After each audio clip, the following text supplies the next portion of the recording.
Mangyayari na tong labang iniiwasan mong masubok. Nung press con pa lang, kitang-kita na ang hirap ng dinulot. Paidlip-idlip ka na, ngunit hindi ka makatulog kasi tong dream match nila ang kinakatakot mong bangungot. Kasi real talk, si Enigma mismo naghamon. Sa tagal ng kumpirmasyon na inip na ako't nabagot. Sa paglipas ng panahon, malamang nasa bars mo na ngayon yung mga naipong palusot. Sakto, makakapagtago ka sa ingay ng kontrobersya at sigalot. Kesyo ninakaw to kay Enigma ng oportunista na panot.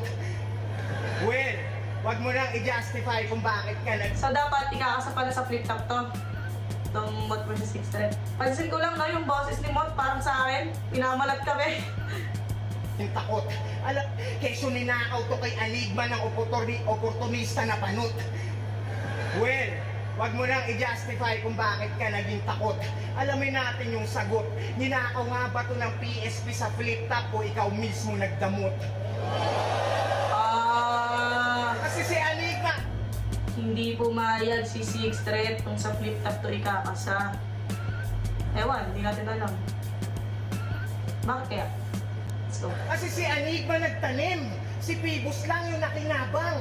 Sa kakaiwas mo mamen, nagkaroon pa ng hidwaan. Kaya ba't nasisisihin kung matira mayaman?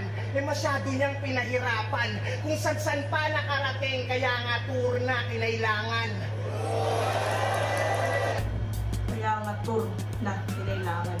Tour na kinailangan. Tas magyayabang ka ngayon, keso ikaw nagbubuhat sa amin? O ba't sa flip top, di mo nagawa yun? Yung kahambugan mo, subukan natin. Opisyal kitang hinahamon sa bagay na pinagdamot mo nga rin.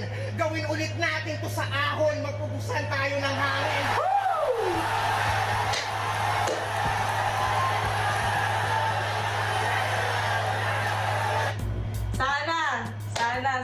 Sana merong rematch sa flip top. Kasi basta hindi flip top, hindi counted.